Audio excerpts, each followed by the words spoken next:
Shalom saudaraku yang dikasihi oleh Tuhan Yesus Kristus. Mari kita siapkan hati untuk masuk dalam doa syukur hari ini.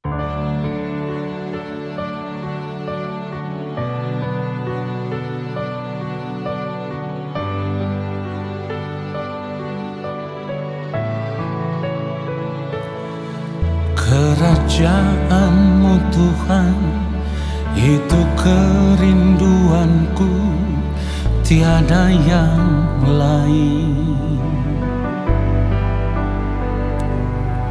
Ku mau mengasihi-Mu sampai tiba waktu-Mu bagiku.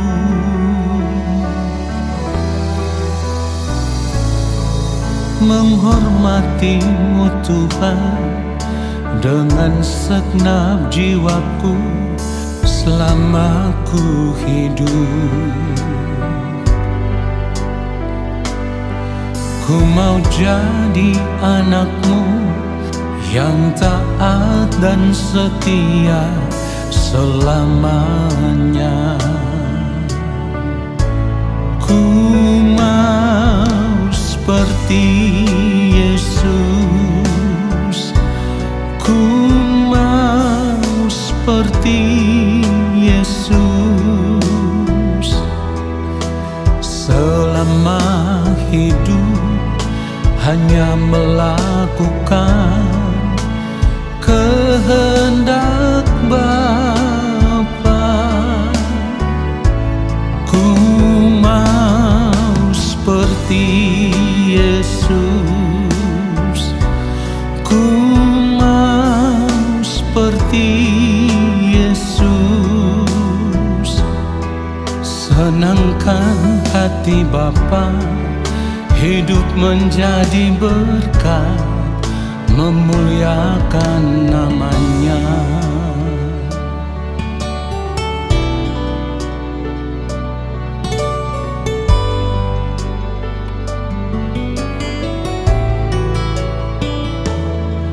Menghormati-Mu Tuhan dengan segenap jiwaku selama ku hidup. Ku mau jadi anak-Mu yang taat dan setia selamanya. Ku mau seperti Yesus, ku mau seperti Yesus. Selama hidup hanya melakukan kehendak Bapa. Ku mau seperti Yesus, ku mau seperti Yesus. Senangkan hati Bapa, hidup menjadi berkat, memuliakan nama-Nya. Oh, ku mau seperti Yesus, ku mau seperti Yesus. Selama hidup hanya melakukan kehendak Bapa. Ku mau seperti Yesus, ku mau seperti Yesus. Senangkan hati Bapa, hidup menjadi berkat, memuliakan nama-Nya. Oh, senangkan hati Bapa, hidup menjadi berkat, memuliakan nama-Nya.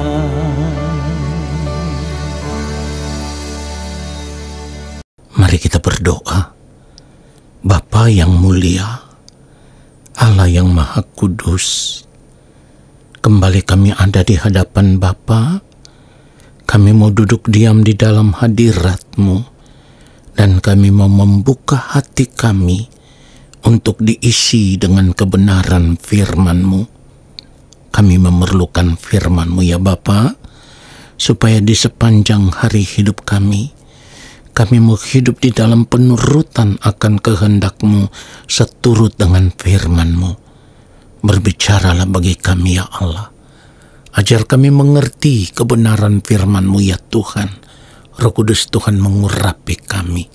Di dalam nama Tuhan Yesus Kristus kami berdoa, dan kami siapkan hati untuk menerima firman Tuhan saat ini. Amin. Saudara yang dikasihi oleh Tuhan Yesus Kristus, kalau harus jujur, tidak banyak orang percaya atau orang Kristen atau anak-anak Tuhan yang mau memperkarakan akan satu hal ini. Padahal hal ini adalah hal yang sangat penting yang harus kita perkarakan, yang harus kita utamakan di dalam kehidupan kita sebagai orang percaya. Dan kita tidak bisa menolak akan hal ini. Saudara, yang saya maksudkan di sini adalah selama ini kita tidak pernah serius mau memperkarakan apakah kehidupan kita sudah benar-benar serupa dengan Kristus atau belum. Jadi perjuangan kita untuk menjadi serupa dengan Kristus harus kita jadikan sebagai persoalan hidup yang terutama, yang harus kita kerjakan, yang harus kita perkarakan lebih daripada persoalan hidup apapun yang sedang kita hadapi saat ini, saudaraku.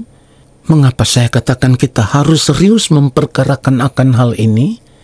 Karena akan menjadi percuma kita menjadi orang percaya, menjadi orang Kristen, mengaku diri sebagai anak-anak Tuhan. Tetapi kalau di ujung kehidupan kita, hidup kita tidak pernah ditemukan serupa dengan Kristus, maka kehidupan kekristenan kita menjadi sia-sia. Itulah kenapa saya katakan tadi, ini persoalan hidup yang sangat serius. Persoalan yang utama yang harus kita perkarakan lebih daripada apapun. Ingat, sebagai orang percaya seharusnya kita sadar kita adalah orang-orang yang dipilih oleh Allah.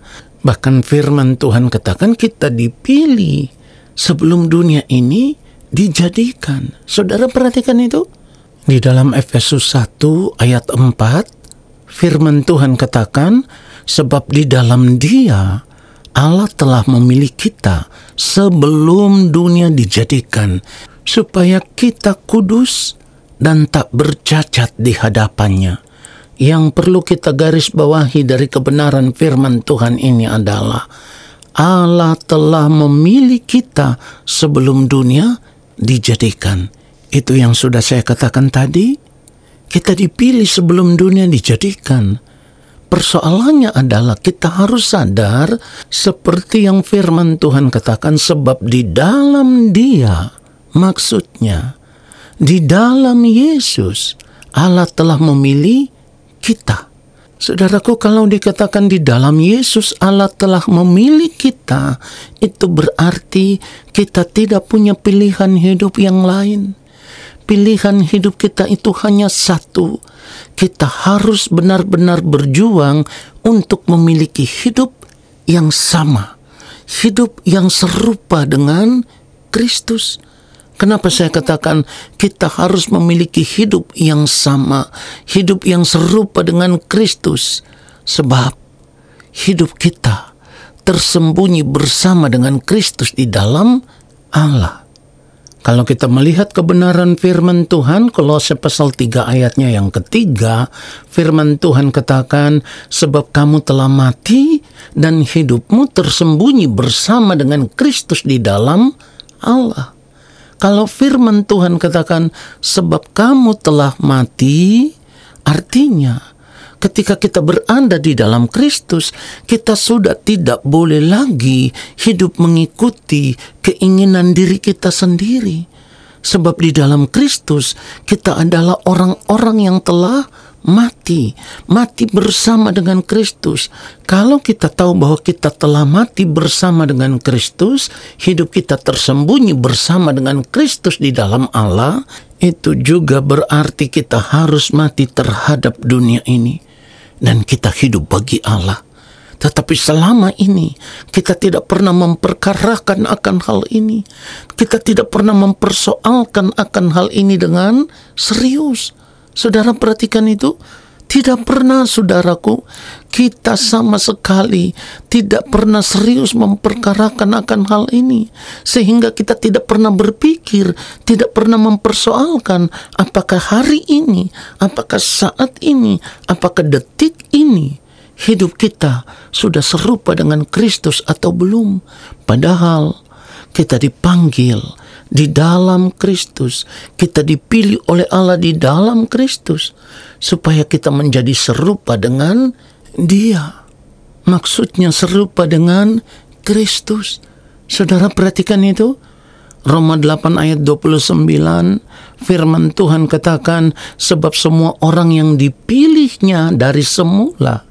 Tadi kita sudah membaca kebenaran firman Tuhan itu, di mana di dalam Efesus 1 ayat 4 dikatakan, Allah telah memilih kita sebelum dunia dijadikan. Mari kita baca Roma 8 ayat 29 ini secara lengkap. Sebab semua orang yang dipilihnya dari semula, mereka juga ditentukannya dari semula untuk menjadi serupa dengan gambaran anaknya, supaya ia, anaknya itu, menjadi yang sulung di antara banyak saudara. Jadi di sini seharusnya kita mengerti, kita bukan saja dipilih, tetapi juga ditentukan. Perhatikan itu, ditentukan untuk menjadi serupa dengan gambaran anaknya. Ditentukan untuk menjadi serupa dengan Kristus. Supaya apa? Supaya pada akhirnya di kekekalan nanti kita bisa dipandang layak sebagai anak-anak Allah Bapa di dalam kerajaan sorga. Karena memiliki keserupaan dengan Kristus sama dengan memiliki kesempurnaan hidup seperti yang dikehendaki oleh Allah Bapa di sorga. Kesempurnaan hidup inilah yang Tuhan Yesus maksudkan ketika Tuhan Yesus berkata di dalam Matius pasal 5 ayat 48. Karena itu haruslah kamu sempurna, sama seperti Bapamu yang di sorga adalah sempurna. Jadi, seharusnya sekarang kita mengerti bahwa ketika kita dipilih di dalam Kristus, kita ditentukan untuk menjadi serupa dengan Kristus. Itu bukan tanpa tujuan, saudaraku.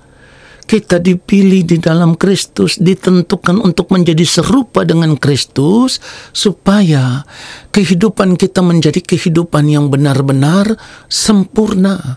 Sebab sebagaimana Allah Bapa di surga itu adalah Allah yang sempurna, maka anak-anaknya pun yang akan mewarisi kerajaannya adalah anak-anak yang memiliki pribadi yang sempurna. Dan pribadi yang sempurna itu adalah pribadi yang serupa dengan yang mulia Tuhan Yesus Kristus. Saudara, kita tidak bisa menolak kebenaran ini. Tuhan Yesus berkata, karena itu haruslah kamu sempurna. Kalau sudah dikatakan haruslah kamu sempurna, lalu kita tidak mau berjuang untuk menjadi serupa dengan Kristus, maka itu artinya kehidupan kita tidak akan pernah menjadi sempurna. Sebab hidup yang sempurna sebagai anak-anak Allah Bapa di sorga, itu standarnya adalah hidupnya Yesus. Itulah kenapa firman Tuhan katakan, barang siapa mengatakan bahwa ia ada di dalam Dia, maksudnya kalau kita berkata kita ada di dalam Yesus, ia wajib hidup sama seperti Kristus telah hidup. Artinya, dalam kehidupan kita sebagai orang percaya, di sepanjang umur hidup kita, kita wajib hidup sama seperti Kristus telah hidup. Di sini seharusnya kita mengerti bahwa kehidupan kekal itu sudah harus kita kerjakan sejak kita masih hidup di dunia ini. Jadi, untuk memiliki hidup yang sesungguhnya, atau dengan kata lain, untuk memiliki hidup yang kekal, itu bukan nanti ketika kita sudah menutup mata, atau nanti ketika kita sudah berada di kekekalan, baru kita berjuang untuk menjadi sempurna. Tidak seperti itu. Kesempurnaan hidup itu harus kita perjuangkan selama kita masih ada di dunia ini. Jadi sekali lagi dengar baik, hidup kekal itu sudah harus dikerjakan sejak kita masih hidup di dunia ini. Itulah kenapa firman Tuhan katakan, tetaplah kerjakan keselamatanmu dengan takut dan gentar. Jadi kalau kita tidak berjuang untuk mencapai kesempurnaan hidup menjadi pribadi yang serupa dengan Kristus, kita tidak akan pernah berubah. Kita tidak akan pernah menjadi sempurna. Pada akhirnya di kekekalan nanti, kita tidak bisa diterima oleh Allah sebagai anak-anaknya. Ini yang harus kita sadari sebelum terlambat. Ingat itu saudaraku, sebelum terlambat. Jika kita tidak berjuang, kita akan gagal hidup sebagai orang percaya. Tuhan Yesus memberkati kita semua. Amin. Mari kita berdoa. Bapa, terima kasih untuk kebenaran firman-Mu. Kami disadarkan oleh firman-Mu ya Tuhan. Dan kami mau di sisa waktu hidup kami selama kami masih hidup di dunia ini, kami mau berjuang untuk benar-benar memiliki hidup yang sama seperti Kristus, supaya pada akhirnya di ujung kehidupan kami, Engkau menemukan kami sempurna di hadapan-Mu ya Bapa. Terima kasih Bapa, kami percaya Engkau akan memberkati kami. Turunlah atas kehidupan kami segala berkat kasih karunia daripada Allah Bapa di sorga, rahmat cinta kasih yang berlimpah-limpah dari Tuhan Yesus Kristus di dalam persekutuan yang manis dengan Roh Allah yang kudus, menyertai langkah hidup kami dan memberkati kami sekarang dan sampai selama-lamanya. Amin. Saudara, terima kasih sudah mengikuti doa syukur hari ini. Tuhan Yesus memberkati kita semua. Shalom.